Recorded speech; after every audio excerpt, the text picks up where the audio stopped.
नमस्कार साथियों, स्वागत है आप सभी का आपकी अपनी पाठशाला पर। मैं हूं अंकित अवस्थी। आप हैं मेरे साथ में रियल न्यूज एंड एनालिसिस में, जहां हम चर्चा करने वाले हैं देश और दुनिया की उन तमाम खबरों के बारे में जिन्हें आपको जानना और जिन पर आपकी राय का बनना बेहद जरूरी है।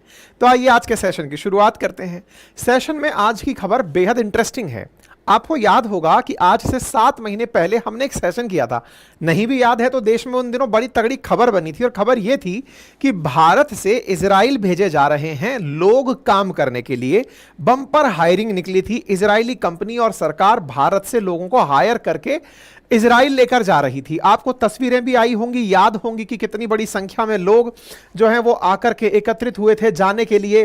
किस तरह से लोग इधर उधर पूरी तैयारी के साथ मूवमेंट में लगे हुए थे। ठीक है, ये सारी जानकारी आपके सामने आई थी। आज हम इस सेशन की चर्चा क्यों कर रहे हैं? क्योंकि ये सिलेक्शन ही गड़बड़ था, ये सिलेक्शन फॉल्टी था, और जो लोग भेजे गए उनके पास स्किल नहीं थी। ये जो भीड़ आप देख रहे हैं आज हमें शर्मिंदा करने के लिए पर्याप्त है कि इतनी बड़ी संख्या में लोग जो भेजे गए थे उन पर रिपोर्ट निकल कर आ रही है कि जनाब जो लोग भेजे गए थे उन्हें काम करना ही नहीं आता था, उनके सिलेक्शन में ही गड़बड़ हो गया था। ऐसी परतें खुल खुल कर आ रही हैं जिसमें न जाने कितने तरह के प्रश्न चिन्ह खड़े हो गए हैं भारत के अनएम्प्लॉयड लोगों के बारे में कि ये लोग स्किल नहीं जानते। इतना ही नहीं, हम पर ही नहीं, हमारे उन इंस्टीट्यूशंस पर भी जिन्होंने इन्हें ट्रेनिंग दी थी जाने से पहले। आज के इस सेशन में जो आधार है वो ये न्यूज़ है, और इसी न्यूज़ को ध्यान में रखते हुए हम इस सेशन का जिक्र कर रहे हैं। लेकिन इसकी पृष्ठभूमि कहां से बनती है, हम पहले वहां लेकर चलते हैं। याद होगा कि अक्टूबर 2023 में गाजा और इजराइल के बीच में जो संघर्ष शुरू हुआ, पता चला कि कैसे गाजा से कुछ लोग इजराइल के अंदर घुस आए थे और उन्होंने घुस करके किस तरह से यहां पर लोगों के साथ मतलब गोलीबारी, मारपीट, बलात्कार जैसी घटनाएं की। बदला में इजराइल ने गाजा पट्टी पर हमले किए, और तय हुआ कि अब गाजा से जो लोग और वेस्ट बैंक से जो लोग इजराइल में नौकरी करने जा रहे हैं उन्हें रोजगार पर नहीं आने दिया जाएगा। होता यह है कि बॉर्डर क्रॉस करके वेस्ट बैंक से और गाजा से लोग इजराइल की कंस्ट्रक्शन कंपनियों में काम करने के लिए जाते थे, और भी जो हेल्पर का काम है वो करने जाते थे। ऐसे में इजराइलियों ने स्पष्ट रूप से रोक लगा दी कि इधर दोनों तरफ से चल के कोई भी आदमी हमारे यहां नौकरी करने नहीं आएगा। ऐसे में इजराइल ने हजारों लोगों को नवंबर 2023 में अपने जगह से, देश से बाहर निकालकर वापस भेज दिया कि तुम लोग वापस जाओ अपने अपने जगह पर, हम तुम लोगों को रोक नहीं सकते, हम लोगों को यहां पे काम नहीं दे सकते।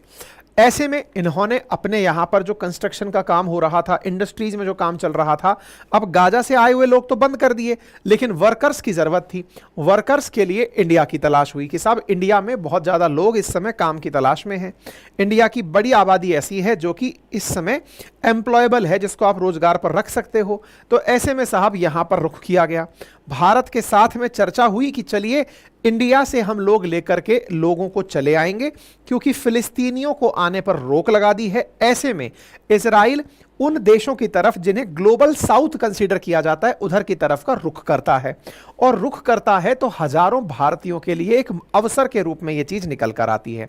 अवसर के रूप में निकल कर आती है तो भारत सरकार और इजराइल सरकार मिलकर यह तय करती है कि युद्धग्रस्त क्षेत्र में अगर हम अपने लोगों को काम करने के लिए भेजेंगे तो हो सकता है कि देश में बड़ा विरोध हो जाए, हो सकता है कुछ लोग युद्ध के गोलों से मर जाएं। तो पहली बात तो यह कि सुरक्षा की संपूर्ण गारंटी लो, आपकी कोई दिक्कत नहीं होगी, नंबर एक। नंबर दूसरा, पेमेंट बताओ कितना दोगे, रहने खाने का क्या करोगे, बोनस वगैरह क्या मिलेगा, ये सब बातें निकल कर आई। खबरें आने लगी कि साहब आने वाले समय में भारत के अंदर रिक्रूटमेंट ड्राइव चलेगा।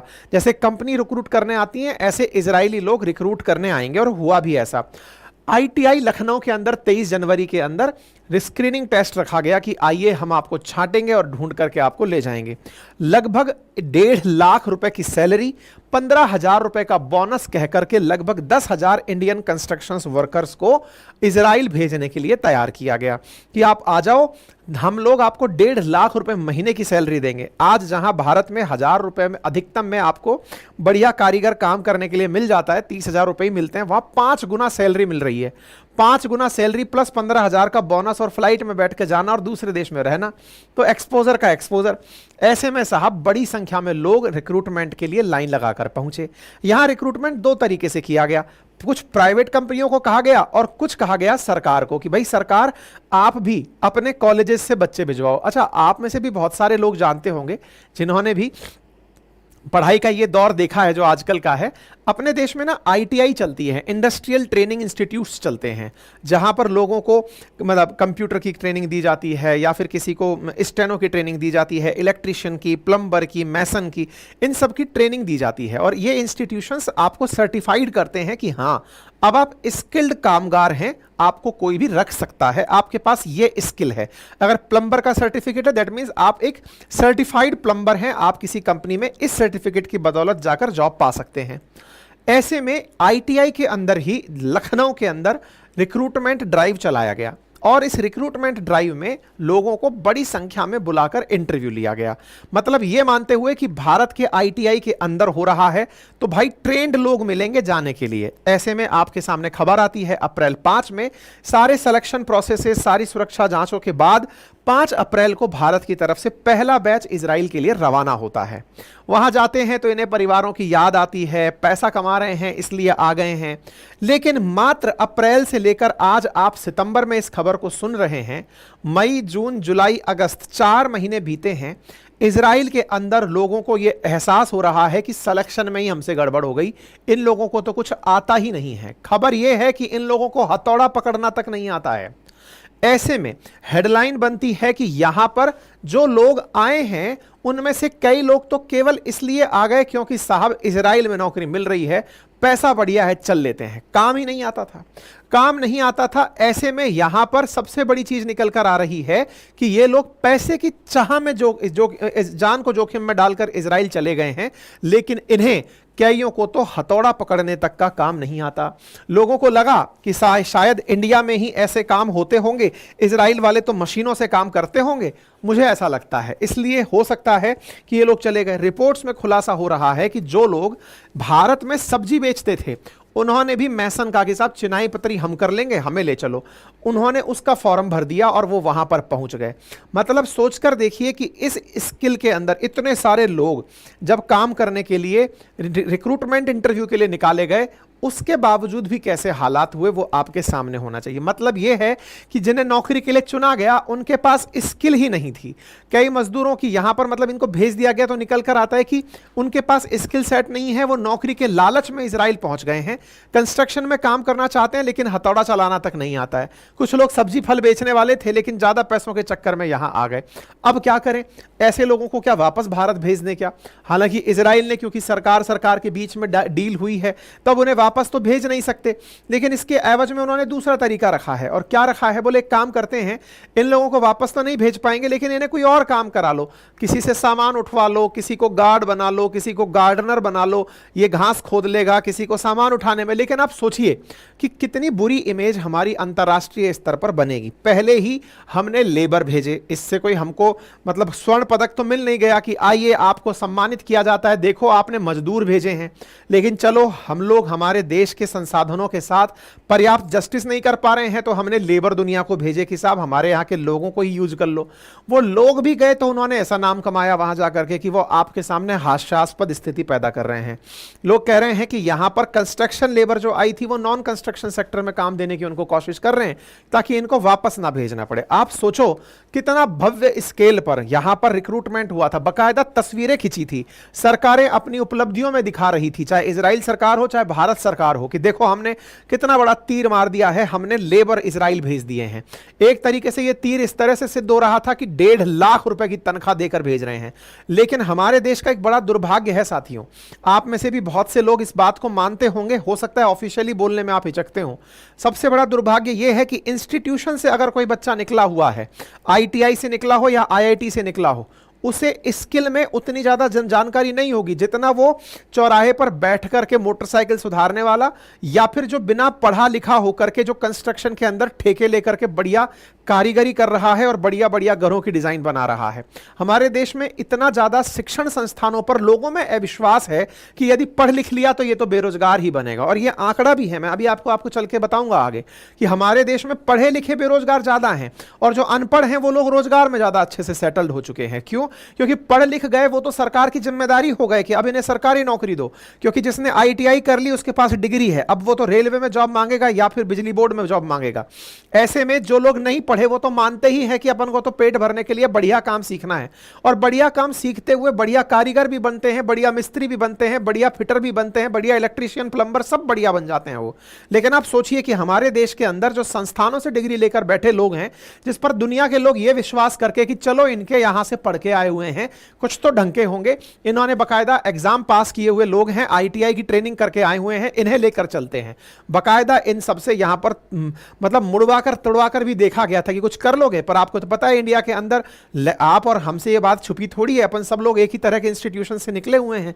सामान्यतया प्रैक्टिकल भी होते हैं तो टीचर को हाथ जोड़ के सर थोड़ा देख लेना, सर ने कहा चल ठीक है। प्रैक्टिकल भी हो रहा है सर, अरे सर कहनी चलाना कौन नहीं जानता, चला लेंगे साहब, आप तो भेजो 1.5 लाख रुपए की बात है, बोले चल भाई देश का भला हो रहा है, बढ़िया पैसे कमाकर देश लौटेगा। लेकिन आज जिस चीज की मजाक बन रही है वो सोचने लायक है कि इंडस्ट्रियल ट्रेनिंग इंस्टीट्यूशन से जो लोग गए थे, ये देखिए ना आपके सामने, राजकीय औद्योगिक प्रशिक्षण संस्थान अलीगंज लखनऊ, यहीं पर तो इंटरव्यू हुए थे, 3800 वर्कर्स सेलेक्ट किए गए थे सरकार के द्वारा यहां पर कि आप आए और आकर के यहां से आपका इंटरव्यू करवाया जाएगा, बाहर भेजा जाएगा। वॉक इन इंटरव्यू था कि इस इंस्टीट्यूट में आ जाओ, बाहर से भी आ जाओ जिसको आना है, और इनको सरकार ने गवर्नमेंट टू गवर्नमेंट टाई करके भेज दिया गया था। आपको मैं एक तथ्य बताता हूं, 83% जॉबलेस इंडियन जो है ना हमारे देश में वो यूथ हैं, ऐसा आईएलओ की रिपोर्ट कहती है। इस बार का खुद भारत सरकार का इकोनॉमिक सर्वे कहता है कि 65% इंडिया की पॉपुलेशन आज 35 साल से नीचे की है, लेकिन उनके अंदर स्किल की कमी है, यह भारत सरकार खुद मानती है। ऐसे में मात्र 51.25% ही ऐसे हैं हमारे देश के युवा जो नौकरी देने लायक हैं। यह शर्मिंदगी की बात है, गर्व की बात नहीं है। हमारे देश में they have no skill based training, ये हमारे लिए आईएलओ के द्वारा, दुनिया भर के लोगों के द्वारा कहा जाता है कि देश के अंदर यूथ जो है वो 83% है टोटल कंट्री की अनएम्प्लॉयड पॉपुलेशन का, यानी बेरोजगार अगर घूम रहे हैं तो उसमें 83% यूथ है जो बेरोजगार घूम रहा है। मैंने कल आपको एक ट्वीट करके भी एक जानकारी दी थी, जिसे देखेंगे तो आपको बड़ा ही ये सोर्स ऐसा जानकारी का लगेगा जिसमें आपको लगेगा कि यार पढ़ लिखने के बाद हम बेरोजगार बन रहे हैं। इधर देखें आप, ये इंडियन एम्प्लॉयमेंट रिपोर्ट 2024 का मैंने अपने ट्विटर हैंडल पर एक रिपोर्ट शेयर किया था, अगर आपने देखा हो तो बेहतर है, अदरवाइज मैं आपको अपडेट करता हूं। देखें, जिन्होंने प्राइमरी से नीचे की एजुकेशन ले रखी है वो 3.2% लोग ही बेरोजगार हैं। जिन्होंने प्राइमरी से मिडिल तक की एजुकेशन ले रखी है वो 6.1% बेरोजगार हैं। जिन्होंने सेकेंडरी तक एजुकेशन ले रखी है वो 11.5% बेरोजगार हैं, और जिन्होंने ग्रेजुएशन कर लिया वो 28% तक बेरोजगार हैं। यानी कि हमारे देश के ग्रेजुएट ज्यादा बेरोजगार हैं, हमारे देश के अंदर कम पढ़े लिखे लोग फिर भी जॉब के अंदर जा रहे हैं। इसका बड़ा कारण आपको पता है, बहुत बड़ा कारण आप और हम इस बात के ऊपर यकीनन मान सकते हैं कि जिसने पढ़ना शुरू कर दिया वो ये मानता है कि ये काम मैं थोड़ी करूंगा, ये तो मेरे स्तर पर छोटा है। एक बार मोदी जी ने कहा था कि बेरोजगार नहीं रहेंगे, पकौड़े की दुकान पर भी रहकर काम हो सकता है, तो पीएम का मजाक बना लिया कि ये तो पकौड़े बिकवाएगा। नहीं साहब, आप सब कलेक्टर बनेंगे, इतने कलेक्टर के पद मोदी जी सृजित करेंगे कि सब तरफ जिलाधीश घूमेंगे, बाबुओं की जरूरत ही नहीं बचेगी, व्यापारियों की जरूरत ही नहीं बचेगी। ये हमारे लिए अपने आप में बड़ा ही सोचनीय विषय है। हम तथ्यों को जानते हैं लेकिन काम करने से हिचकते हैं। हमारे देश के अंदर ये जो आंकड़ा है ये चीख चीख कर कह रहा है कि पढ़े लिखे लोग सरकारी नौकरी की तलाश में हैं। उन्हें उम्मीद है कि एक दिन सरकारी नौकरी आएगी और मेरे को मिल जाएगी। सरकारी नौकरियों का क्या हश्र है कि अगर 100% लोग अप्लाई कर रहे हैं तो 1% लोगों को जॉब मिल रहा है, 99% केवल उम्मीदों में जी रहे हैं। यह विचारणीय तथ्य है, और इस विचारणीय तथ्य से ये लोग पूरी तरह अवगत हैं। जिन्होंने पढ़ाई लिखाई नहीं की वो पहले से ही मानते हैं कि सरकारी नौकरी अपने लिए है नहीं, लेकिन डे वन से ही रोजगार में रहना है, और डे वन से रोजगार में रहना है इसलिए वो कोई ना कोई ऐसा हाथ का काम सीख चुके होते हैं, चाहे मैकेनिक बढ़िया बन चुके होते हैं, चाहे प्लम्बर, चाहे इलेक्ट्रीशियन, चाहे कंस्ट्रक्शन लेबर, कुछ ऐसा बढ़िया बन चुके होते हैं जो बढ़िया पैसे भी कमा रहे होते हैं। आज आप जाकर के अपने आसपास के कंस्ट्रक्शन लेबर्स जो आपके आसपास कंस्ट्रक्शन में काम कर रहे हो, या फिर उनके ठेकेदार जिन्होंने कम से कम 100 लोगों को नौकरी दे रखी हो, उनसे जाकर उनका एजुकेशन क्वालिफिकेशन पूछिएगा। आपको जानकर आश्चर्य होगा कि उन्होंने इतना ही पढ़ा है कि वो पैसा काउंट कर सकते हैं, लेकिन उन्होंने इसी को अपना नियति मानकर काम करना शुरू कर दिया था, और आज वो बढ़िया घर, बढ़िया गाड़ी मेंटेन करके लोगों को रोजगार पर देकर चल रहे हैं। और वहीं उन लेबर की काउंटिंग के लिए एक बाबू खड़े हुए हैं जो ग्रेजुएट हैं, और वो 10,000 रुपए में केवल सूट शर्ट पैंट पहन करके इस उम्मीद में है सरकारी नौकरी मिल जाए तो ठीक है, नहीं तो सरकार को कोस ही लेंगे। ये आत्मविश्लेषण का समय है, आत्म अवलोकन का समय है। इसमें कोई सरकार को दोष दे, कोई किसको दोष दे, अपने आप को समझने की आवश्यकता है कि हम कहां हैं। विचार कीजिए कि हम वहां जाकर के भी बेइज्जती पा रहे हैं। कोई लोग हंस रहे होंगे हम पर कि इनके यहाँ के आईटीआई से पढ़कर आए हुए लोग बाग हैं और इनके रोजगार के आलम देख लीजिए कि क्या हालात हैं इनके। ठीक है, खैर भारत सरकार ने इस बार इसका एक और समाधान निकालने का भी प्रयास किया था, लेकिन इसमें भी देख लेना सर्टिफिकेट खेला जाएगा। क्या था कि 1 करोड़ लोगों को टॉप कंपनीज के अंदर, देश के अंदर 5,000 रुपए पर मंथ दिला करके उनको प्रॉपर इंटर्नशिप अपॉर्चुनिटी दिलाई जाएगी, और वो काम शुरू भी हो चुका है। लेकिन हमारे देश में इंटर्नशिप के नाम पर भी सर्टिफिकेट दे दिया जाएगा कि जा हाँ मस्त रहे भाई, तू आया था, हमने मान लिया है। आज जो हमने ये लोग भेजे थे, इनमें से कई लोग अपने काम पर कारगर सिद्ध नहीं हुए हैं। हालांकि भारत से आज भी इजराइल अपेक्षा रखता है कि भाई अब कम से कम ये आईटीआई वाला राग हटा देना।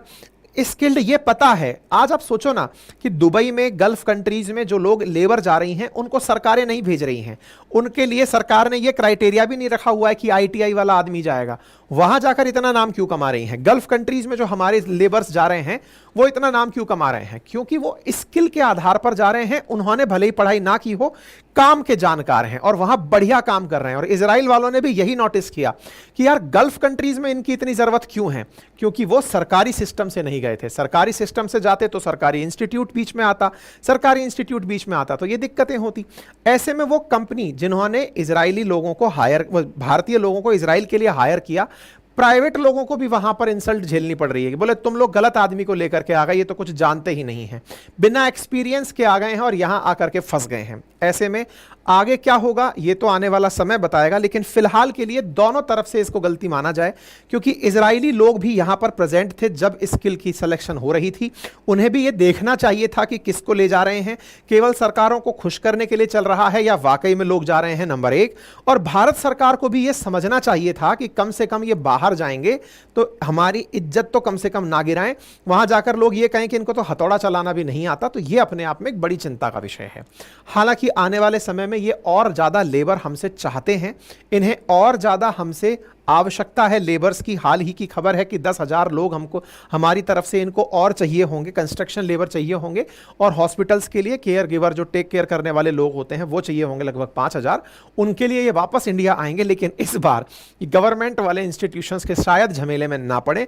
आप सोचें, आप अवलोकन करें, आत्म अवलोकन करें और विचार करें कि हम किस प्रकार से अधिकतम स्किल सीखें, कैसे हम अपने आप को इस योग्य बनाएं कि लोगों के अंदर हमारे प्रति एटलीस्ट ये भाव तो रहे कि यदि ये काम जानता है तो अच्छा ही जानता होगा। बाकी आप इस विषय पर क्या राय रखते हैं, अपनी राय जरूर कमेंट बॉक्स में रखें। चैनल पर नए हैं तो सब्सक्राइब कर लें।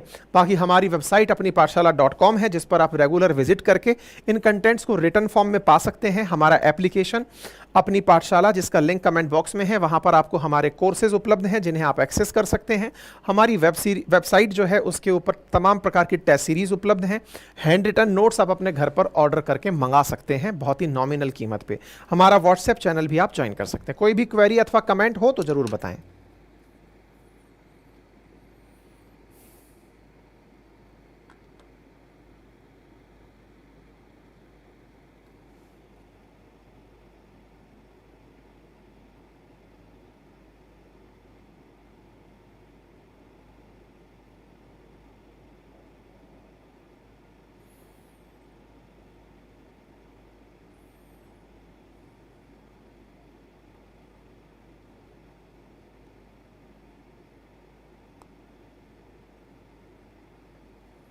कोई भी क्वेरी और कमेंट हो तो कृपया बताएं।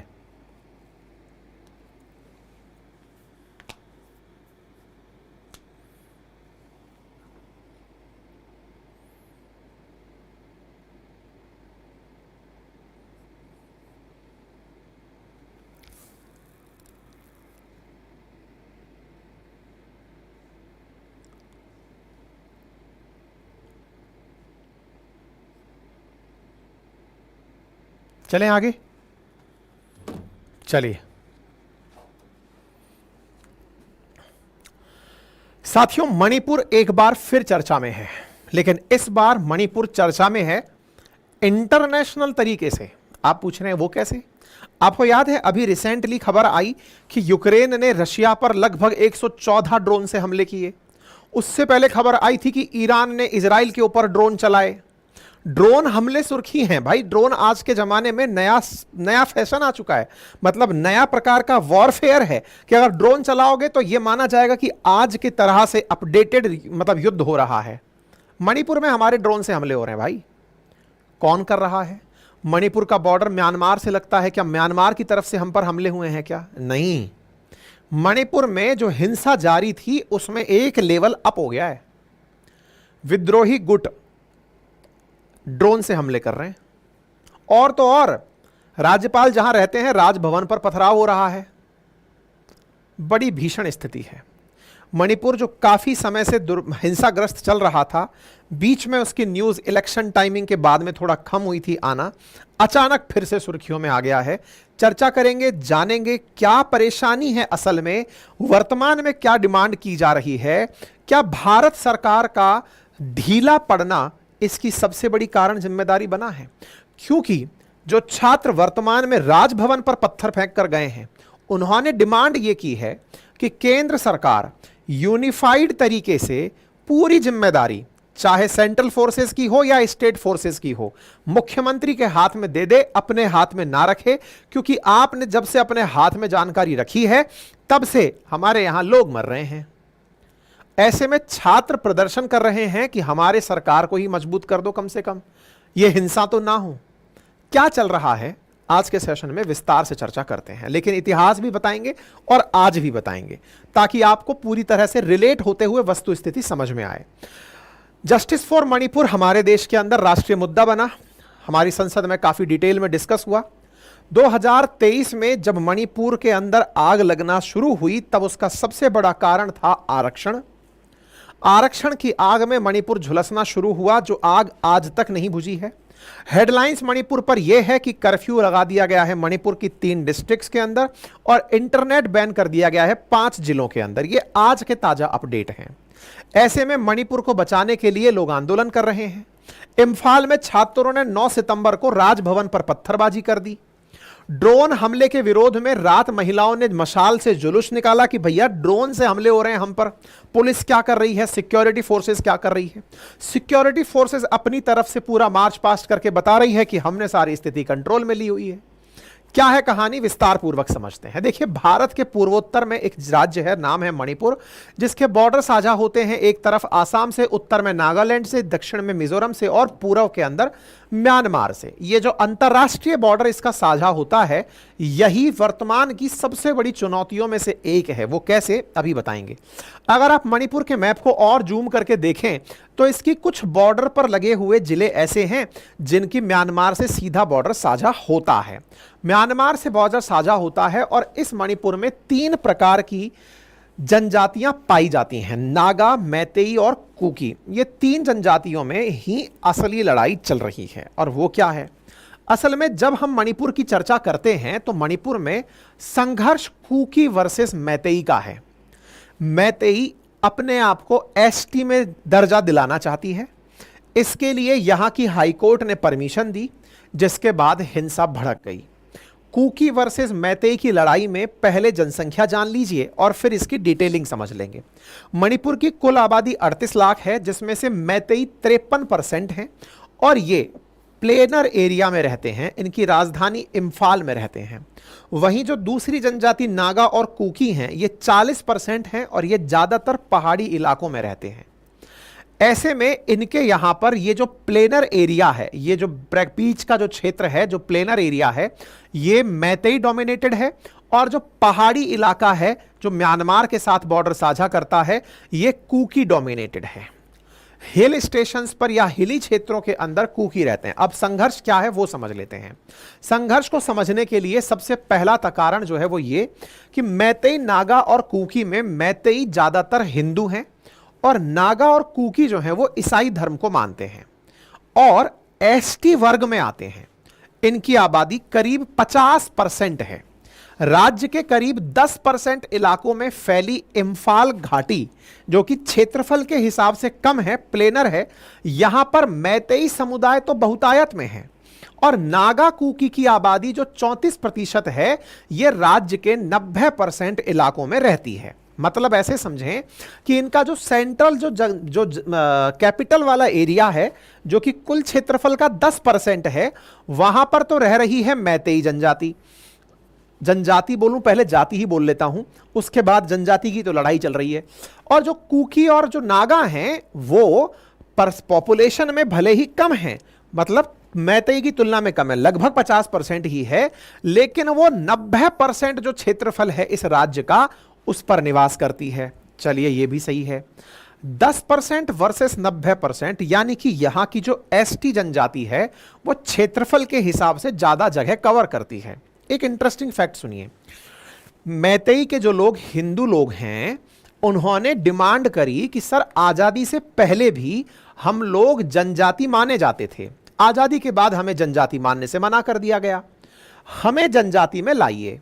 ऐसा क्यों बोला? ऐसा इसलिए बोला क्योंकि जनजाति जो क्षेत्र थे, उन जनजाति क्षेत्रों में ये मैतेई लोग जाकर के अपना घर नहीं बना सकते। मतलब जहां जहां पर एसटी का क्षेत्र है, उन क्षेत्रों में मैतेई के लोग जमीन नहीं खरीद सकते, बिकॉज वो जनजाति नहीं है।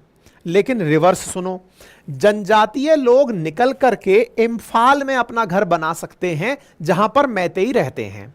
तो जिसके पास 90% एरिया हो और जिसके पास 10% एरिया हो, 10% वाला 90% में प्रवेश नहीं कर सकता, 90% वाला 10% में प्रवेश कर सकता है। अब ये तो हुआ ज्योग्राफिकल क्षेत्र की चर्चा। अब आते हैं रियल पावर के बारे में। जो मैतेई कम्युनिटी है जो इम्फाल में रहती है, ये पढ़ी लिखी है, प्रोग्रेसिव है और राजनीति में इनका बहुत बड़ा होल्ड है। राजनीति में कितना होल्ड है कि लगभग 80 से 85% विधायक इसी कम्युनिटी से आते हैं मणिपुर विधानसभा में। 60 में से 40 के आसपास विधायक इसी कम्युनिटी से चलकर आते हैं। तो फिर एक बड़ा सवाल बनता है कि साहब अगर इतनी बड़ी संख्या में यही लोग बैठे हुए हैं, तो ये अपने लिए नियम क्यों नहीं बदल लेते, खुद के लिए भी लागू कर दें कि साहब हम भी एसटी हैं। यही हुआ। यहां पर मैतेई लंबे समय से डिमांड कर रहे हैं कि हमें भी जनजाति मानो। जनजाति इसलिए मानो ताकि हम लोग भी अपने क्षेत्र को बढ़ा सकें, हम लोग भी जमीन खरीद सकें, हम लोग भी पहाड़ पर जाकर रह सकें। हम प्लेन में दबे हुए हैं, चारों तरफ पहाड़ पर कुकी और नागा बैठे हुए हैं। अब कुकी और नागाओं की क्या कहानी है वो सुनो। मैंने जैसा आपसे थोड़ी देर पहले कहा कि यहां पर बॉर्डर पर म्यांमार और बर्मा है, म्यांमार या बर्मा जिसको पुराने नाम से जानते थे। कुकी लोगों के बारे में मैतेइयों का मानना है कि ये लोग यहां के ओरिजिनल निवासी नहीं हैं। तो बोले यहां के राजा अंग्रेजों से लड़ाने के लिए कुकियों को अंदर लाए थे, और वो कुकी पहाड़, यहां पर पहाड़ी इलाका है पूरा, बोले इन्हीं पहाड़ियों पर आकर के कुकी लोग बस गए, और तब से वो लोग वापस म्यांमार नहीं लौटे। इसीलिए कई बार आपने देखा हो कि म्यांमार में जब सेना कोई हमला करती है तो बड़ी संख्या में लोग शरण लेने के लिए मणिपुर में एंट्री कर जाते हैं। और मणिपुर के इन पहाड़ी क्षेत्रों में, मतलब ये वाला जो एरिया है ना, ये म्यांमार और भारत के बीच में खुला बॉर्डर है, आराम से आना जाना है, और यहां से लोग इसीलिए अंदर चले आते हैं। अच्छा, अब एक और बात सुनिए, इस क्षेत्र में कुकी लोग रहते तो हैं ही, साथ में ही अगर आपको जानकारी हो तो दुनिया में 2 क्षेत्र ऐसे हैं जो कि अफीम उत्पादन के लिए कुख्यात हैं, हेरोइन उत्पादन के लिए कुख्यात हैं। एक है गोल्डन क्रीसेंट जो पाकिस्तान, अफगानिस्तान, ईरान के साथ बनता है, और एक है गोल्डन ट्रायंगल जो बनता है म्यांमार, लाओस, कंबोडिया और चाइना के नीचे वाले बॉर्डर पर। उसी म्यांमार के साथ ये बॉर्डर साझा करते हैं।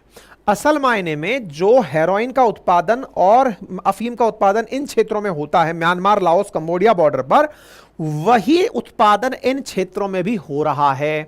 ऐसा मैतेई लोगों का आरोप है। इनका कहना है कि जिन जंगली क्षेत्रों में एंट्री अलाउड नहीं है मैतेई की, वहां पर कुकी लोगों ने पहाड़ों पर कब्जा भी कर लिया, और यहां पर अवैध रूप से अफीम और इलीगल जो ड्रग्स हैं उनका उत्पादन किया जा रहा है। इस बात में दम क्यों लगता है? इस बात में दम इसलिए लगता है क्योंकि आज जो मैं घटना आपको बताने जा रहा हूं उसमें इन्हीं कुकी लोगों ने ड्रोन से मैतेइयों पर हमला किया है। मतलब ये सोचिए कि ये अपने आप में इतने पावरफुल हो गए हैं कि ये ड्रोन भी खरीद पा रहे हैं। और ऐसे में ड्रोन से हमला होना आधुनिक वॉरफेयर का टाइप माना जाता है। यह बिना पैसे के कैसे संभव है, बिना विदेशी सहायता के कैसे संभव है, बिना किसी विदेशी ताकत की सहायता के इनको कैसे कोई विदेशी उपकरण मिल सकता है, यह सोचने का विषय है। मणिपुर में हाल ही में भड़की हिंसा में जो मैतेई समूह है, उनके कुछ लोग मतलब 1 सितंबर के आसपास कुकी लोगों के द्वारा किए हमले में मारे गए थे। उसी के विरोध में यहां पर तब से प्रदर्शन हो रहा है। अब इसको पूरा डिटेल में लेते हुए आगे चल लो। मैंने ब्रीफ में आपको सारी की सारी कहानी बता दी है। 1949 में जब विलय हुआ था, उससे पहले मैतेई जनजाति का दर्जा रखते थे। उसके बाद से ये लगातार मैतेई का दर्जा मांग रहे हैं। तो क्या इनका दर्जा मांगना पूरा हुआ? मतलब मैतेइयों का जो मांगना था कि साहब हमें भी दर्जा दो, इनका पूरा हुआ। कब हुआ?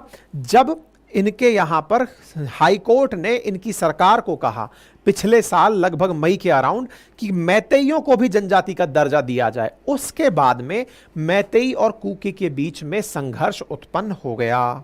ठीक है, क्योंकि यहां की हाई कोर्ट के द्वारा जब यह आदेश दिया गया कि एसटी के वर्ग में मैतेई को भी शामिल कर लिया जाए, उसके बाद से यहां पर बवाल हो गया है। ठीक है, तो Meitei Manipur scheduled tribe status, ये अप्रैल 26, 2020 की खबर देख रहे हैं। मैतेई लोग 2019 में भी प्रदर्शन करते हुए दिख रहे हैं। जनवरी 23 में भी दिख रहे हैं कि ये डिमांड कर रहे हैं कि हमें एसटी में ले आओ। और अप्रैल 20, 2023 को मणिपुर हाईकोर्ट अनाउंसमेंट करती है कि मैतेई कम्युनिटी को शेड्यूल्ड ट्राइब लिस्ट में डाल दो। तो यानी कि मैतेई की जो इतने लंबे समय से डिमांड चल रही थी कि हमें शेड्यूल्ड ट्राइब में लेकर आओ, वो पूरी हो जाती है और ये लोग 2023 में शेड्यूल्ड ट्राइब के अंदर शामिल कर लिए जाते हैं। डन हो गया यहां तक। उम्मीद है सभी को यह बात समझ में आ गई होगी कि कैसे ये लोग ट्राइब में शामिल हुए। लड़ाई कहां से शुरू हुई? तो आंसर है यहां से शुरू हुई। इससे पहले लगातार डिमांड में लोग बाहर निकले हुए थे, लगातार डिमांड कर रहे थे, सब चल रहा था। लेकिन अचानक 2023 के बाद में यह डिमांड बड़ी निकल कर आती है। और यह बड़ी डिमांड किस बात की होती है कि साहब हम लोग जो हैं मणिपुर हाईकोर्ट को, जब से मणिपुर हाईकोर्ट कहती है कि मैतेई को भी एसटी में शामिल कर दो ताकि इन लोगों को भी वही राइट मिल जाएं जो इनके पुराने राइट थे, इस बात के बाद में दोनों के बीच में हिंसा शुरू हो जाती है। यानी पिछले साल जो हिंसा शुरू हुई जिसमें ये लोग आमने सामने आए, वो हाईकोर्ट के आदेश के बाद आए। क्या आपको ऐसा नहीं लग रहा कि ये तो आजकल ऐसा हो गया? बांग्लादेश में भी तो यही हुआ था। हाईकोर्ट का आदेश हुआ, उसके बाद जनता आमने सामने हो गई। हाईकोर्ट ने कहा रिजर्वेशन दे दो, हिंसा शुरू हो गई। यहां पर कहा रिजर्वेशन दे दो, हिंसा शुरू हो गई। तो दुनिया में और अपने भारत में अपने आसपास के जो क्षेत्र हैं वहां पर रिजर्वेशन एक बहुत बड़ा मुद्दा बन चुका है आंदोलनों का और आपसी संघर्ष का। यह वही समय था, उस समय यहां पर इंटरनेट को बंद किया गया था, धारा 144 लगाई गई थी और उस समय हिंसा की सबसे बड़ी जो वजह निकल कर आई थी उसमें मैतेई को एसटी का दर्जा देना ही था। लेकिन यहां की सरकार ने भी उस समय एक कानून पर काम करना शुरू किया और उसने क्या कहा? सरकार ने कहा कि जैसी सूचनाएं आ रही हैं कि कुकी लोगों ने पहाड़ों पर जो जंगल हैं उनमें कब्जा करके उसमें अवैध रूप से अफीम का इनका उत्पादन शुरू कर दिया है। सरकार ने इस बात को तो ऑन पेपर नहीं माना, लेकिन सरकार ने दूसरा काम कर दिया और वो क्या है? मणिपुर फॉरेस्ट रूल 2021 लॉन्च कर दिया, जिसमें जितने भी जंगल सरकारी जमीन है उस पर अगर किसी ने कब्जा किया हुआ है तो उसे खाली कराने का काम। अब इस बात से कुकी लोग भड़क उठे कि साहब हमारा जंगल है, हमसे इसे खाली क्यों कराया जा रहा है? हम इस जंगल के संपूर्ण राजा हैं, इसमें हम रह सकते हैं। अब सरकार ने फॉरेस्ट विभाग से कहा कि जंगल खाली कराओ, तो इस बात में फॉरेस्ट विभाग और कुकियों के बीच में खूब लड़ाइयां हुई। मतलब इनने कहा कि हम तो आदिवासी हैं, हमसे कोई जंगल कैसे खाली करा सकता है? अब ऐसे में कुकियों ने इस बात को सुनने के बाद 2008 में जो केंद्र सरकार के साथ समझौता किया था कि हम लोग अब हिंसा छोड़ देंगे, उस समझौते को तोड़ दिया। बोले अब नहीं मान रहे हम आपके साथ पुराना समझौता, हम समझौता तोड़ रहे हैं। बस इसके बाद यहां पर संघर्ष शुरू होता है और यह संघर्ष जो है वो पूरी तरह से कुकी वर्सेस मैतेई होने लगता है। ऐसे में सरकारी आंकड़े कहते हैं कि 3 मई 2024 तक, यानी लगभग 1 साल के भीतर 221 लोग मारे गए और 60,000 लोग विस्थापित हो गए। यह आंकड़ा मणिपुर हिंसा का है मई तक। अब आज की चर्चा क्यों है? आज की चर्चा इसलिए है क्योंकि आज इसी मंगलवार को छात्रों का हिंसक प्रदर्शन हुआ जो सुरक्षा बलों से झड़प कर रहे थे और जानकारी निकलकर आई कि केंद्र के द्वारा मणिपुर में 2000 और सीआरपीएफ के जवान भेजने का निर्णय हुआ है और छात्रों के द्वारा राजभवन पर पत्थरबाजी की गई है। इसके पीछे का कारण क्या रहा, तो आंसर निकलकर आया कि 9 सितंबर की रात को मैतेई समुदाय की महिलाओं ने ड्रोन हमले का विरोध किया था। अब ये ड्रोन हमले की क्या कहानी है, थोड़ा पीछे चलते हैं, इसी सितंबर 1 के अराउंड पहुंचते हैं। असल में होता क्या है, ये पूरी इंटरनेशनल खबर बन चुकी है। फिर से यहां पर जो भी हुआ है वायलेंस का, वो पूरा खबर बन चुका है। हुआ क्या था, हुआ क्या साहब, कि मणिपुर के अंदर सितंबर 2 की हेडलाइन बनती है कि 2 लोगों को गन फायर में और ड्रोन हमले में मौत हो जाती है। यह खबर जैसे ही मणिपुर के अंदर निकलकर आती है कि साहब ड्रोन हमला हुआ है और 2 लोगों की मौत हो गई है, जिसमें एक महिला, उसके साथ में कुछ और 4 लोग घायल होते हैं। और इस हमले में जो लोग मारे गए वो कौतरुक विलेज ग्राम पंचायत के, मतलब कौतरुक ग्राम पंचायत जो कि इम्फाल वेस्ट डिस्ट्रिक्ट के अंदर पड़ता है, वहां से बिलोंग करते थे। तो इधर देखो, यहां पर इम्फाल है, ये इम्फाल ईस्ट है और यहां पर इम्फाल वेस्ट है। इम्फाल वेस्ट वाला जो क्षेत्र है ये असल में मैतेई क्षेत्र है। इस मैतेई क्षेत्र में हमला होता है, यहां पर 4 लोग घायल, 2 लोगों की मौत होती है। आरोप लगता है कि कुकियों ने ड्रोन से हमला किया है। बस इस क्षेत्र में अचानक हुए हमले, जो कि मई के बाद से लगभग चर्चा में नहीं आ रहे थे, इस हमले से फिर से दंगे भड़क उठे। लोगों ने सबसे बड़ी बात जो निकाली वो ये कि ड्रोन से हमला हो गया साहब, और ऐसे में लोगों का घायल होना ड्रोन हमले से, ये बड़ी चर्चा का विषय बन गया। और तो और यहां के एक पूर्व सीएम के घर पर रॉकेट से हमला हो गया। ऐसे ही 7 तारीख के दिन यहां पर जिरीबाम नामक जगह पर 2 और हमले हुए, जिसमें संदिग्ध जो हैं वो पहाड़ी उग्रवादियों के एक घर में घुसकर बुजुर्ग को सोते समय गोली मारते हैं। ये झगड़े फिर से यहां पर उग्र हो जाते हैं। मतलब हद ये है कि आप देखें तो यहां पर आपको ऐसे एविडेंसेस मिल जाएंगे जो रॉकेट अटैक को बता रहे हैं। आप सोचें कि जब दंगे हो रहे हों तो लाठी भाटा जंग तो अपन ने पूरे देश में कहीं ना कहीं सुना होगा। पत्थरबाजी हुई, पत्थर के साथ साथ डंडे चले। भाई रॉकेट चले हुए दिख रहे हैं, ड्रोन चले हुए दिख रहे हैं। मणिपुर को जितना लाइटली आप लोग ले रहे हैं, इतना लाइटली है नहीं। जितना हमारे देश की राजनीति में कि मणिपुर पर प्रधानमंत्री चुप क्यों हैं, हमारी संसद पर जो चर्चा हो रही है, उससे बड़ी चर्चा इस बात पर होनी चाहिए कि मणिपुर में हमला करने वालों के पास रॉकेट कहां से आ रहा है, ड्रोन कहां से आ रहा है। इस पर चर्चा कौन करेगा, इस पर चिंता कौन व्यक्त करेगा कि इन लोगों के पास, यार आदिवासियों के पास में रॉकेट और ड्रोन आ गए। ये आदिवासी हैं कि आतंकवादी हैं, विचार करने योग्य है। हमारे देश में घुस करके केवल ये कि भाई ये पाकिस्तान से नहीं आए, इसलिए अगर आप ये कह रहे हो कि यहां पर आतंक नहीं है तो आप गलतफहमी में जी रहे हो। ये ऐसे रॉकेट तो आप जम्मू कश्मीर में भी शायद देखने को ना मिले। इतने बड़े बड़े रॉकेट आप देखें। ड्रोन से हमले जो कि आप सुन रहे हैं कि रशिया यूक्रेन के युद्ध में यूज किए जा रहे हैं, वो हमले यहां पर हो रहे हैं। भाई फोर्सेस को ड्रोन को रोकने के लिए मशीन लेके खड़ा होना पड़ रहा है कि अगर ड्रोन कोई दिखेगा उड़ता हुआ तो उसको हवा में ही मार गिराया जाएगा। मतलब ड्रोन को टारगेट करने के लिए मैपिंग की जा रही है। आप देखें यहां पर ड्रोन को टारगेट करने के लिए ये ड्रोन उड़ रहे हैं, तो ड्रोन को टारगेट करने के लिए कि भाई ड्रोन से हमला ना हो, सीआरपीएफ पूरे क्षेत्र की निगरानी कर रही है। ये देखें आप, ड्रोन से लड़ने के लिए भाई एंटी ड्रोन सिस्टम लगाए जा रहे हैं कि भाई ड्रोन का हमला ना हो जाए। कि मजाक थोड़ी चल रहा है। तो मजबूत एंटी ड्रोन सिस्टम तैनात किए जा रहे हैं। अब लोगों का कहना यह है कि भाई राज्य सरकार की ताकत बढ़ाइए, मुख्यमंत्री की ताकत बढ़ाइए। ऐसे में जो यहां के सीएम वीरेंद्र सिंह हैं, उन्होंने गवर्नर लक्ष्मण आचार्य को 8 सूत्री मांगों की एक लिस्ट दी है, जिसमें कहा गया है कि सरकार को पावर और जिम्मेदारियां दीजिए। अब आपके दिमाग में एक प्रश्न आएगा कि सरकार को पावर देने की बात क्यों हो रही है? ऐसा क्या है जिसमें सरकार को पावर कम लग रही है? क्या यहां की राज्य सरकार के पास पावर नहीं है क्या? बिल्कुल सही बात है। यहां पर ध्यान से सुनने योग्य बात यह है कि यहां पर सीएम के द्वारा डिमांड किया गया कि एक तो कुकी उग्रवादियों के साथ जो सस्पेंशन ऑफ ऑपरेशन समझौता कर रखा है ना, उसको बंद किया जाए। दूसरा, सिक्योरिटी फोर्सेस की पूरी ताकत से कुकी उग्रवादियों पर कार्रवाई करें। इसके अलावा national register of citizen NRC की प्रक्रिया जल्दी से शुरू की जाए और अवैध प्रवासियों को बाहर निकालने का प्रयास किया जाए। मुख्यमंत्री ने खुद राज्यपाल को पत्र लिख करके अपनी तरफ से ये 5 मांगे मांगनी है कि साहब हमको ये चीज दो। अब ये क्या मांगे हैं इनको समझो, इससे आप इस बात की गहराई समझ पाओगे। देखो, मणिपुर मुख्यमंत्री वीरेंद्र सिंह यूनिफाइड कमांड की मांग करते हैं। यूनिफाइड कमांड का मतलब समझो। देखो, हर राज्य सरकार के पास अपनी पुलिस होती है, लेकिन मणिपुर जहां पर अफस्पा भी चलता है, सीआरपीएफ की टुकड़ियां भी भेजी हुई हैं, यहां पर बॉर्डर भी लगता है तो आईटीबीपी भी खड़ी होती होगी, एसएस भी खड़ी होती होगी। ऐसे में यहां पर जो फोर्सेस बाहर से आकर के सुरक्षा कर रही हैं अंतरराष्ट्रीय बॉर्डर की, नंबर 1 आंतरिक सुरक्षा के लिए सीआरपीएफ, राज्य सरकार की अपनी सुरक्षा, ऐसे में इन सबके बीच कोऑर्डिनेशन होना बहुत जरूरी है। इसके लिए कहा गया है कि यूनिफाइड कमांड दी जाए।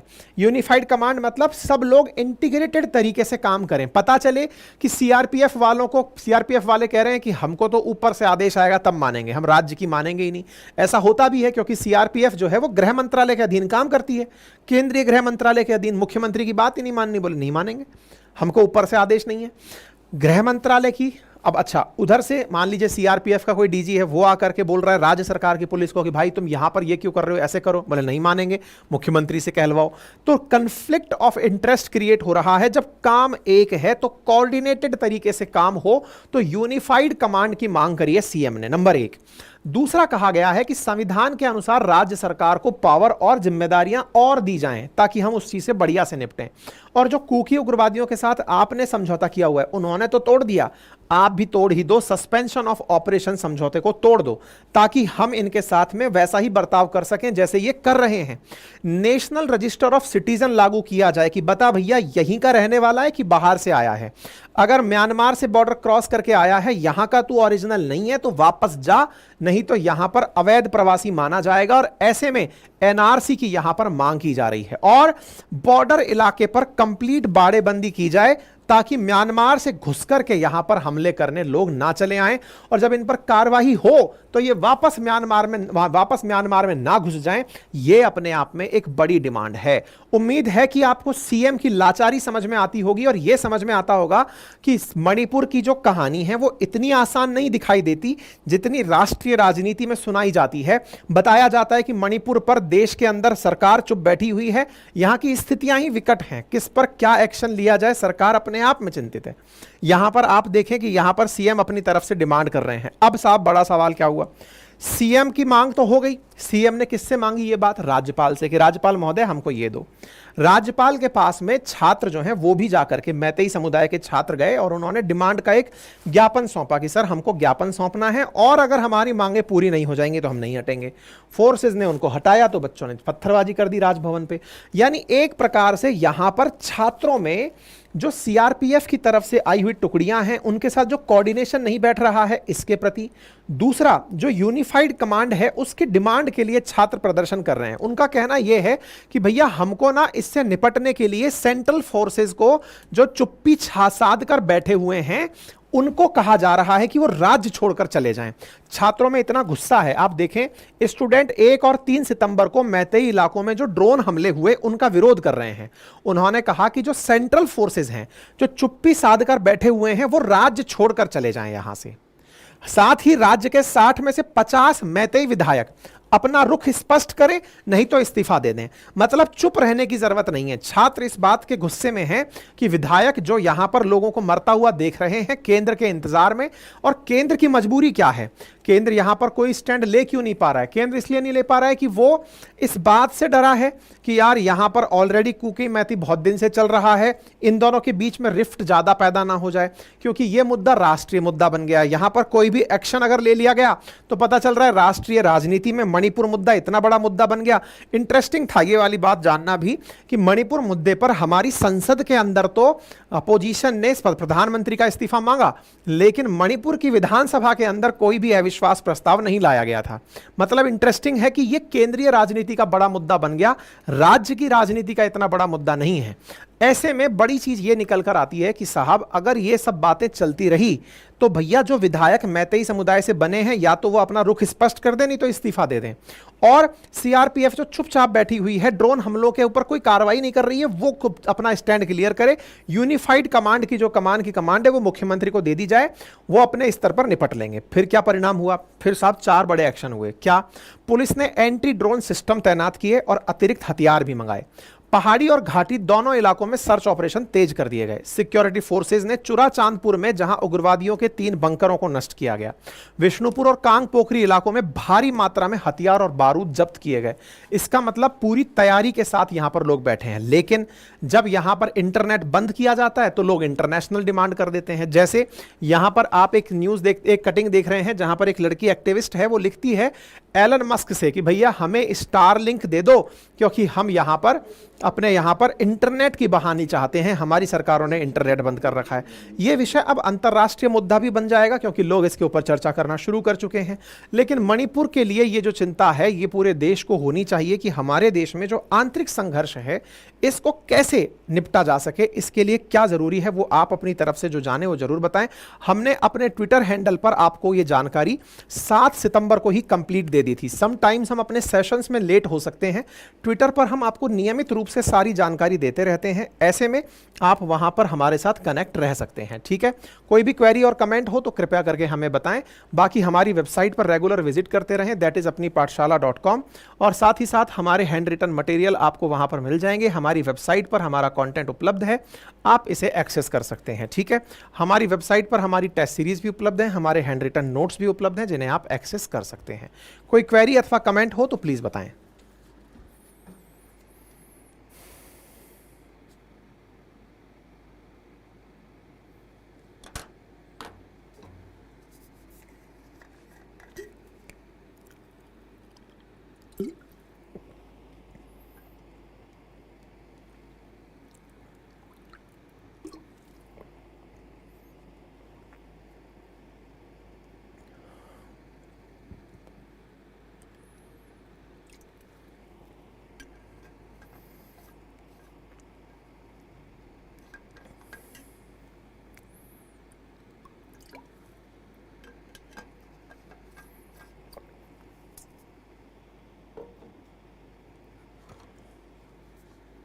ठीक है, बढ़े आगे।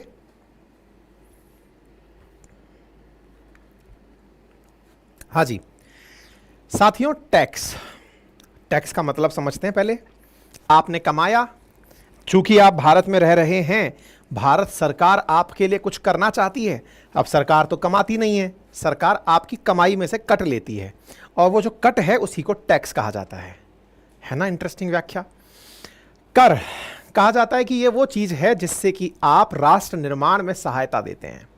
राष्ट्र निर्माण में जैसे रेल बनानी हो, रेल चलानी हो, रोडवे बनानी हो, हाईवे बनाने हो, हवाई जहाज उड़ाने हो, डिफेंस के लिए काम करना हो, हवाई जहाज के साथ साथ एरोप्लेन के साथ साथ स्पेस में लॉन्चिंग करनी हो, ये सब आपके टैक्स से संभव होता है। तो फिर आज का सेशन किस बात पे है? इस बात पे है जनाब कि सरकार टैक्स के तरीके ढूंढती रहती है कि आपसे किस किस तरह का टैक्स लिया जाए। हाल ही में जो आप लोगों ने टैक्स सुना वो जीएसटी है, जो ताज़ा टैक्स आप लोगों ने सुना है, गुड्स एंड सर्विसेज टैक्स, जिसमें तमाम प्रकार के इनडायरेक्ट टैक्सेस जो कि केंद्र सरकार के द्वारा या राज्य सरकार के द्वारा लगाए जाते थे उन्हें यूनिफाइड करके एक नाम दे दिया गया GST. State GST, central GST और इंटीग्रेटेड जीएसटी की साथ दोनों राज्य और केंद्र का मिलकर एक साथ जीएसटी आप लोगों ने देना शुरू किया। आप कोई कोर्स भी परचेज करते हैं तो जीएसटी देते हैं, वो सरकार ले जाती है। आप गाड़ी खरीदते हैं, आप मतलब कुछ भी आप सर्विसेज ले रहे हैं या वस्तु ले रहे हैं, आप उस पर टैक्स पे कर रहे हैं, दैट इज इन जीएसटी। लेकिन सरकार ने कुछ चीज़ों को जीएसटी के अलग अलग दायरों में बांट रखा है कि भाई सब पर एक जैसा जीएसटी नहीं लेना है। ये नहीं है कि सब पर 18 ले लिया, कि सब पर 12 ले लिया, 5 ले लिया, अलग अलग चीज़ों में बांट रखा है कि भाई किसी वस्तु पर इतना, किसी पर इतना। ये सरकार ये फैसला कैसे लेती है? ये फैसला जीएसटी काउंसिल लेती है। हाल ही में जीएसटी काउंसिल की 54वीं काउंसिल की बैठक हुई थी 9 तारीख को दिल्ली के अंदर। जीएसटी काउंसिल की उस बैठक में कुछ और टैक्सेस की चर्चा हुई, और उन टैक्सेस में चर्चा थी कि यदि कोई व्यक्ति 2000 रुपये से कम डिजिटल ट्रांजैक्शन करता है तो उससे 18% जीएसटी वसूला जाए। भाई साहब, ये जो चर्चा सुनने में आई, उसके बाद जो सोशल मीडिया पर कोहराम मचा, हद दर्जे का था। मतलब लोग अपने अपने तरीके की प्रतिक्रिया दे रहे हैं कि सरकार बख्श दो।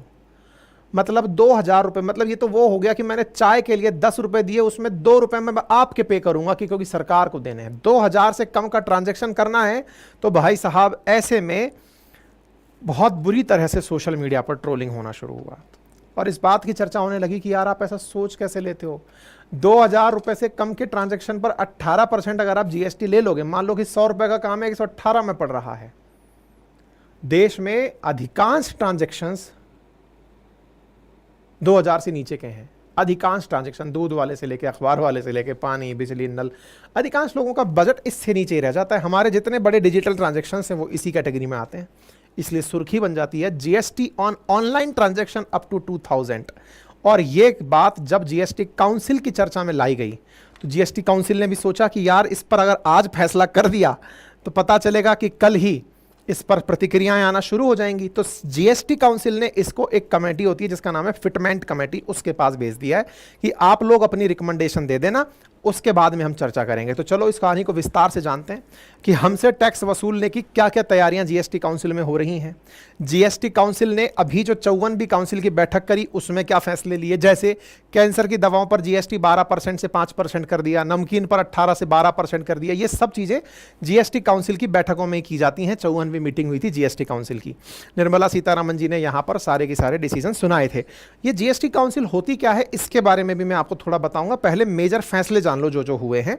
पहला हुआ दवाओं के ऊपर टैक्स कम होना, कंपनसेशन सेस को वसूलने पर सहमति बनी, कार मोटरसाइकिल की सीट पर 18% से बढ़ाकर 28% जीएसटी, लाइफ और हेल्थ इंश्योरेंस प्रीमियम को 18% से बढ़ाकर 18% में कमेटी करके जीओएम बनाया गया। जीएसटी काउंसिल में जो यूनिवर्सिटीज पर रिसर्च ग्रांट पर जीएसटी लगती थी उस पर छूट देने का फैसला किया गया। यह एक बड़ा कदम उठाया गया सरकार के द्वारा, क्योंकि इसका बहुत विरोध हो रहा था। टैक्स टेररिज्म तक नाम दे दिया गया था कि रिसर्च के लिए मिलने वाले फंड पर भी सरकार जीएसटी मांग रही थी।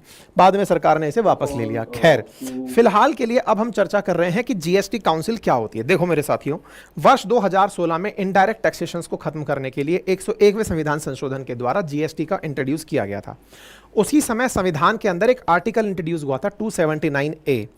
इसके अंदर ही जीएसटी काउंसिल की बात कही गई थी। यानी जीएसटी काउंसिल देश की एक कॉन्स्टिट्यूशनल बॉडी है जो देश के अंदर कैसे गुड्स एंड सर्विस टैक्स लगेगा, कितना किस पे लगेगा, कितना हटेगा, कितना जुड़ेगा, उसका निर्णय लेती है। तो ये एक समिति है जिसमें कि केंद्र की तरफ से केंद्र की वित्त मंत्री के साथ साथ मतलब राज्य वित्त मंत्री प्लस में सभी स्टेट की तरफ से वित्त मंत्री, अगर वित्त मंत्री नहीं है तो उनकी तरफ से सरकार की तरफ से अपॉइंटेड मिनिस्टर्स यहाँ पर होते हैं। और इस काउंसिल के अंदर जो लोग बैठते हैं उसमें 1/3 वोट केंद्र सरकार का माना जाता है और 2/3 वोट जो है वो राज्य सरकारों के माने जाते हैं। बहुमत से फैसले लिए जाते हैं कि भैया कौन किस तरफ से जाना चाहता है। ठीक है, इस जीएसटी काउंसिल की बैठक में ही हर बार निर्धारित होता है कि हम लोग आगे चलकर क्या करने वाले हैं। ठीक है, इसमें यूनियन फाइनेंस मिनिस्टर होती है, यूनियन स्टेट फाइनेंस मिनिस्टर होते हैं। साथ ही साथ में इसके फंक्शंस में कहा गया है कि जीएसटी रिलेटेड जो इशू होते हैं वो यहाँ पर डिस्कस किए जाते हैं। और इसकी वर्किंग में क्या होता है, इसकी वर्किंग के अंदर 3/4 वोट जो है उसके आधार पर, मतलब majority of at least 3/4 of the weighted vote of the member present and voting, तब जाकर फैसले लिए जाते हैं। मतलब 1/3 सरकार का वोट, 2/3 राज्यों का वोट, और इनकी वजह से 3/4 वोट से ऊपर अगर कहीं वोट किसी बात पर सहमति बनती है तो ही फैसले को लागू किया जाता है। ठीक है, 50% लोग उपस्थित होते हैं तभी यहाँ की बैठक शुरू होती है। इसके रिकमेंडेशंस पहले तक मानना बाध्यकारी था, बाद में सुप्रीम कोर्ट ने वर्ष 2022 में यह कहा कि इसकी बातें मानना बाध्यकारी नहीं है। हालांकि आज भी जीएसटी पर इनकी जो बातें आती हैं वो हमारे देश में लागू हो ही जाती हैं। तो जीएसटी काउंसिल एक कॉन्स्टिट्यूशनल बॉडी है जो देश के अंदर 279 नंबर आर्टिकल ए के कारण बनाई गई थी।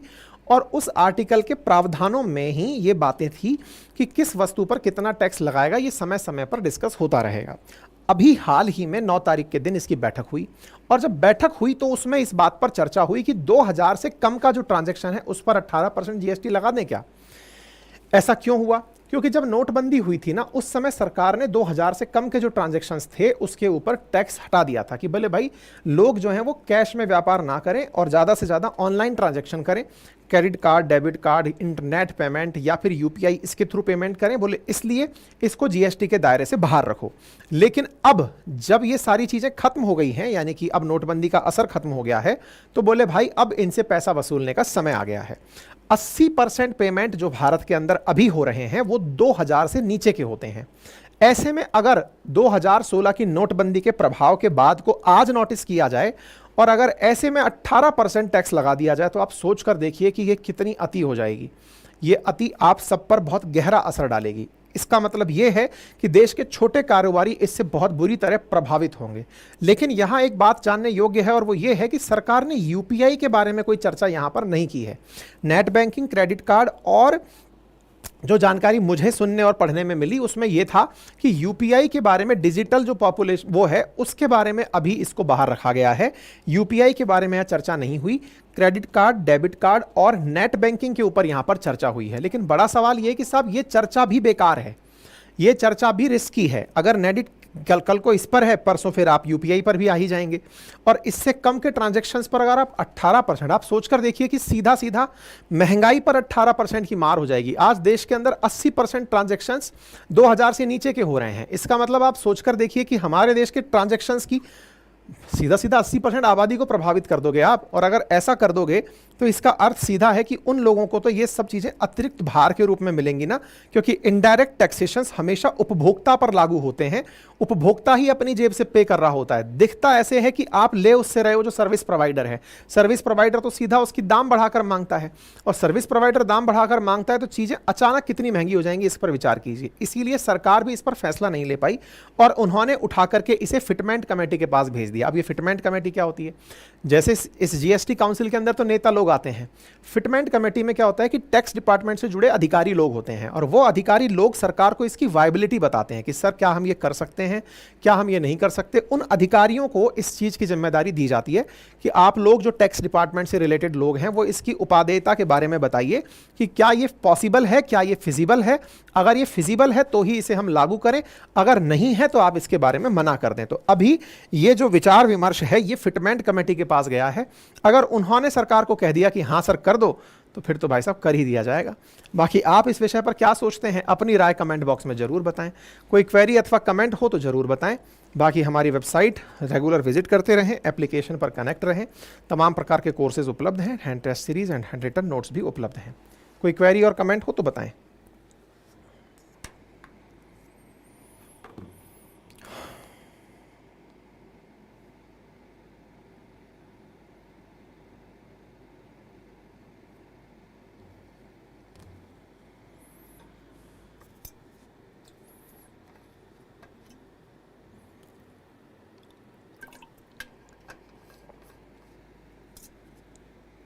चलें आगे।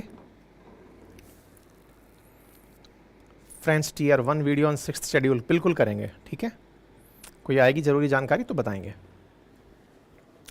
साथियों, एक बड़ी खबर ये कि भारत में भारतीय वायुसेना के पास में 12 सुपर हरक्यूलिस ऐसे विमान हैं जो कि युद्ध क्षेत्र में सैनिकों को लाने ले जाने में, अंधेरे में उतरने में, कहीं पर अगर उतरने के लिए प्रॉपर तरीके का एयर स्ट्रिप नहीं है तो भी प्लेनर सरफेस पे उतरने में सक्षम है। ऐसे सुपर हरक्यूलिस C-130J इनकी मेंटेनेंस को भारत में ही करने के लिए टाटा के साथ लॉकहीड मार्टिन ने एग्रीमेंट कर लिया है। बड़ी खबर है। इसके मायने क्या हैं आज के सेशन में जानेंगे। क्या है हमारा ये हरक्यूलिस, इसका भारत के लिए भविष्य में किस तरह से उपयोग संभव है, भारत के लिए ये कितनी बड़ी बात है, और एक भारत की प्राइवेट कंपनी को इस तरह की जिम्मेदारी मिलना आने वाले समय में भारत को किस तरह से डिफेंस के सेक्टर में और आगे आत्मनिर्भर बनाएगी। सारी बातें चर्चा में हैं। जिन विमानों को आप देख रहे हैं ये लॉकहीड मार्टिन द्वारा, अमेरिका की एक प्राइवेट कंपनी है, उसके द्वारा बनाए जाने वाले हवाई जहाज हैं, 4 इंजन वाले हैं। इनके अंदर खासियत यह है कि ये बहुत कम जगह पर बहुत अच्छे से लिफ्ट कर जाते हैं, अपने वजन से 2 गुना वजन तक कैरी करने में सक्षम होते हैं। साथ में सैनिकों को, गाड़ियों को, मालवाहक जहाज हैं कुल मिलाकर अंदर भर के, और ये कहीं भी किसी भी डिफिकल्ट टेरेन में ले जाने में सक्षम होते हैं। मतलब आप इस तरह से सोचिए कि ये दौलत बेग ओल्डी में 2013 में भारत के द्वारा उतारे जा चुके हैं। मतलब कि जास्कर लद्दाख वाली जो सीरीज है, उनसे श्रेणी है, उन जगहों पर भी इन्हें प्रॉपरली उतारा जा चुका है। और जहां पर रनवे का अभाव है, प्रॉपर सरफेस वो है, उस पर भी ये लोग लैंड कर जाते हैं। तो बड़ा मजबूत प्रकार का ये मालवाहक जहाज है इंडियन एयरफोर्स के पास। फिलहाल इनकी संख्या भारत में 12 है, ठीक है। अब इसको ऐसे समझिए, लॉकहीड मार्टिन ने भारत के इन C-130 का MRO बेस भारत में बनाने की बात की है। अब ये 130 का MRO बेस क्या होता है इसे हम समझें। इसमें एक शब्द को आप गौर करें, दैट इज MRO। MRO का मतलब हुआ मेंटेनेंस, रिपेयर और ओवरहॉल फैसिलिटी। अब इसको कैसे समझते हैं, थोड़ा सा इसको सुनिए। जैसे आप में से बहुत से लोग किसी ना किसी प्रकार के वाहन का उपयोग करते होंगे, साइकिल, मोटरसाइकिल, कार, ट्रक, बस, जो भी आप यूज़ करते हो। आपको ये पता होता है कि अगर आपने साइकिल भी खरीदी है तो उसकी सर्विसिंग के लिए एक दुकान होती है जहाँ पे आपको उसकी सर्विसिंग करानी पड़ती है। पंक्चर हो गया या ग्रीस करानी पड़ गई, मोटरसाइकिल हो गया तो उसकी सर्विसिंग करानी पड़ गई, कार हो गई तो सर्विसिंग करानी पड़ गई। तो केवल आपको गाड़ी खरीदनी नहीं होती है, उसकी समय समय पर सर्विसिंग भी करानी होती है। सर्विसिंग कराना अपने आप में किसी भी प्रकार के ब्रांड के लिए एक भविष्योन्मुखी चीज होती है। जैसे भारत में एक लाइन बोली जाती है कि भारत में मारुति या टाटा की गाड़ियां ज्यादा बिकती क्यों हैं, महिंद्रा की गाड़ियां बिकती ज्यादा क्यों हैं? बोले सर इनके हर जगह सर्विस सेंटर मिल जाते हैं। वहीं पर मर्सिडीज BMW के केस में दिक्कत क्या आती है? बोले सर इनके सर्विस सेंटर पता चल रहा है केवल बिग सिटीज में ही है। अगर कोई छोटे मोटे शहर में लेकर के भी आ गया, जैसे मान लो मेरे शहर अलवर में कोई मर्सिडीज ले आया, तो उसको सर्विस कराने के लिए जाना पड़ेगा दिल्ली या फिर जयपुर, वहीं पर उसकी सर्विस हो रही है। इसका मतलब ये हुआ कि गाड़ी का यूजर पूरा दिन निकाले तब जाके सर्विस होगी। ये अपने आप में एक बड़ी चिंता का विषय है। अब जिनकी सर्विसिंग नहीं है उनका गाड़ियां भले ही अच्छी हों लेकिन सर्विसिंग के लिए आपको दूर तक जाना पड़ रहा है, ये अपने आप में चुनौती है। अब आप दूसरे तरह से सोचें, मारुति के केस में कहते हैं कि साहब आप लेके गांव में भी चले जाओ, वहां पर भी आपको मैकेनिक मिल जाएगा, खोल के सही कर देगा। और नहीं भी तो छोटे छोटे कस्बे में आजकल इन्होंने अपने सर्विस सेंटर बना दिए, आप वहां पर गाड़ी सही करा लो। इससे क्या होता है कि हर आदमी सुरक्षा ये सोचता है कि मेरी गाड़ी खराब होगी तो कहीं पर भी सही हो जाएगा, मेंटेनेंस कहीं पर भी हो जाएगा। ये तो आप मेंटेनेंस का अर्थ समझ गए। अब आप कहेंगे कि सर इंडियन एयरफोर्स का C-130J जो है इसके लिए क्या करने जा रहा है टाटा? सर्विस सेंटर बना रहा है। आसान भाषा में तो ये है, मतलब टाटा का अब मेंटेनेंस, रिपेयर और ओवरऑल। ओवरऑल का मतलब है कि कल को मान लो कि कोई जीर्ण शीर्ण हालत में लाकर कोई पकड़ दिया आपके पास कि सर इसको दोबारा नया बनाना है, बोले कर देंगे। जैसे नहीं होता गाड़ी का एक्सीडेंट हो गया, मान लो एक्सीडेंट हो गया तो भी तो सर्विस सेंटर पे जाकर के उसके अंदर सारे अस्थि पंजर लगा के फिट किया जाता है, उसको फिर से नया बनाया जाता है। तो ये तीनों फैसिलिटी अब टाटा के साथ लॉकहीड मार्टिन कर पाएगा। ये बाय द वे किसके लिए किया गया है? ऑलरेडी जो भारत में सुपर हरक्यूलिस विमान वाहक हैं, विमान है ना, 12 हैं वो हमारे पास, उनके लिए फिलहाल भारत में ही ये काम किया गया है। पहले तो ये समझ लो कि टाटा के साथ में ये काम हुआ है। अब आपके दिमाग में सवाल बनेगा, केवल 12 के लिए टाटा के साथ में ये काम हुआ है सर, या कोई भविष्य भी है? तो मुझे एक बात बताओ, जब कोई कंपनी उठा करके अपना शोरूम के साथ में सर्विस सेंटर खोलती है, सर्विस अच्छा देने का पीछे मकसद क्या होता है? मकसद सिर्फ इतना सा होता है कि कल को जब आप गाड़ी खरीदो तो दिमाग में रखना कि सर्विस सेंटर भी है इसका। तो मान लो कि दूसरी कंपनी आकर के आपके देश में ये कहे कि साहब हमारा विमान वाहक पोत ले लो, माल वाहक पोत ले लो, आप तुरंत क्या कहेंगे? सर्विस सेंटर है क्या? बोले नहीं है। ये दिक्कत होगी यार, गाड़ी खराब रह जाएगी तो फिर कैसे चलेगी, दिक्कत हो जाएगी। तो बोले फिर आप भविष्य में अगर कोई खरीदने जा रहे हैं तो आप इसकी तरफ जरूर ध्यान देंगे। भविष्य क्या है? इंडियन एयरफोर्स ने हाल ही में 80 माल वाहक हवाई जहाज खरीदने की इच्छा व्यक्त की है। अब आप सोचो, भारत अगर 80 माल वाहक खरीदता है, उस समय दुनिया भर के लोग आकर अपना इंटरेस्ट जाहिर करेंगे और उस इंटरेस्ट में लॉकहीड मार्टिन आपसे ये कहेगी सर देखो 12 तो ऑलरेडी चल रहे हैं आपके पास, मैंने तो सर्विस सेंटर भी बना दिया। अब आप कहेंगे तो साहब मैं आपको सर्विस भी यहीं पे दे दूंगा, मेरे से ही ले लो, नंबर 1। दूसरी बड़ी बात ये भी है कि अगर आप 80 मांगोगे तो मैं असेंबली भी आपके यहाँ ही आके कर दूंगा। इससे हमारे लिए क्या होगा? मेक इन इंडिया का काम शुरू हो जाएगा। यानी डिफेंस के अंदर जो हम चाहते हैं कि कम से कम असेंबली ही कर लो हमारे यहाँ लाके, ताकि हम ये तो कह लें कि भारत में असेंबल हो रहा है। असेंबल से मतलब जैसे कि बहुत सारी चीज़ आपने शॉर्ट मतलब मंगा के खरीदी और यहीं पर आके कस दी, पंख आ गया, इंजन आ गया, सब यहीं पर आकर के कस दिया और उसको बना के उड़ा दिया। ठीक है, तो ये दोनों फैसिलिटीज़ को ध्यान में रखते हुए C-130J manufacturing and assembly in India to produce aircraft IAF medium transport program subject to US and Indian government approval. मतलब अभी जो हुआ है वो तो MRO एग्रीमेंट हुआ है। MRO एग्रीमेंट का मतलब maintenance, repair and overhaul facility विकसित की गई है, अभी जो हुआ है। इसके बाद जो होगा वो क्या होगा? अगर ये काम सही से चल गया तो इसके बाद आने वाले टाइम में हम लोग इनके साथ आगे चलकर असेंबली यूनिट भी यहां पर लगाएंगे। तो फिलहाल के लिए क्या हुआ है, फिलहाल के लिए जो हुआ है सर्विस सेंटर बना है। भविष्य में जो होगा वो मैंने आपको बता दिया है। ये आपके सामने टाटा की खबर रही, ये सारी जानकारी मैंने आपको दे दी। टाटा एडवांस सिस्टम इसके अंदर शामिल हुआ है। टाटा नाम ही काफी है, इतना ज्यादा ट्रस्टेड ब्रांड है इंडिया का, तो इसके साथ लॉकहीड मार्टिन का नाम जुड़ता है तो भारत के लिए बड़ी बात होती है। तो क्या ये हमारे देश में बनने वाले हैं? अभी तो सब सर्विस होने वाली है, फ्यूचर देखेंगे क्या होता है। ठीक है, तो यूएस के साथ में ये जानकारी, बाकी तो इसमें क्या बताने वाला है मैंने सारी बातें ब्रीफ में आपको समझा तो दी है। 69 ईयर से ये सर्विस में है। C-130J इसकी खासियत है, ये सबसे पहले जब बनकर आया था तो वो 1954 में आया था, उसके बाद इसके सारे मॉडल अपडेट होते चले गए। C-130J जिसको अपन यूज़ कर रहे हैं ये 1998 में बनकर पहली बार आया था और अमेरिकी विमान है। इसका विंग स्पैन जो है वो 38 फीट का है, कार्गो प्लेन की ऊंचाई 38 फीट है और ये फिट जब खाली रहता है तो इसका वजन 34,000 किलोग्राम होता है और हाँ 70,000 किलोग्राम वजन लेकर के ये उड़ सकता है। इसके साथ साथ एक चीज़ और भी है, 644 किलोमीटर प्रति घंटे की रफ्तार से ये उड़ सकता है। वजन के साथ साथ 28,000 फीट की ऊंचाई तक ये लिफ्ट हो सकता है, यानी कि अगर इसमें वजन है तो ये एवरेस्ट को क्रॉस नहीं कर पाएगा, इसलिए इसको थोड़ा खाली रखा जाता है। इसका वजन कम करके इसको उड़ाया जाता है और कम वजन है अगर तो 40,000 फीट तक की ऊंचाई तक ये उड़ सकता है। बहुत हैवी वेट मजबूत वाला फ्लाइट है, 4 इंजन के साथ में बढ़िया लिफ्ट लेता है। 22 देशों के अंदर फिलहाल यूज़ हो रहा है। अफगानिस्तान इराक वॉर में अमेरिका ने इसको यूज़ किया है। उनका तो तरीका ही ये है कि दुनिया भर के युद्ध में इनका यूज़ करो ताकि लोगों को लग जाए कि दमदार है तो बोले ले लो, फिर तो सबको बेचने का तरीका ये है इनका। कनाडा भी इसको यूज़ करता है, कई नाटो देश इसको यूज़ करते हैं। भारतीय वायुसेना में ये 2013 के अंदर गोल्डी जो दौलत बेग ओल्डी जो एयर स्ट्रिप है जो 16,000 फीट की ऊंचाई पर है वहाँ पर ये सक्सेसफुल लैंडिंग कर चुका है। ये हमारे लिए है। ठीक है, तो उम्मीद है कि आप लोगों को सारी जानकारी इस प्रकार से, मतलब बिना उसके भी ये उतर गया था, यहाँ पर कोई भी वो नहीं था, उसके बावजूद भी ये प्रॉपर तरीके से उतर गया था।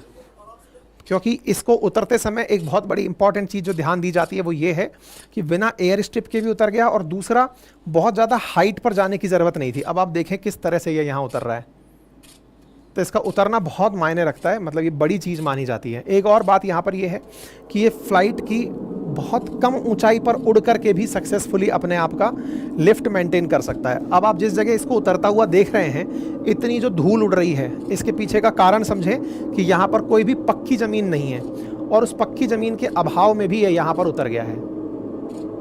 इस तस्वीर को देख के आप अंदाज़ा लगा सकते हैं, इतनी मिट्टी उड़ रही है यहाँ पे, इस मिट्टी वाले कच्चे वाले क्षेत्र पर भी ये उतर गया था। ठीक है, तो ये हमने आपको बताया किस प्रकार से इसकी लैंडिंग हुई थी, ये सारी जानकारी मैं आपको दे चुका हूँ। बाकी ठीक है, मतलब ये सारी कॉमन जानकारी है।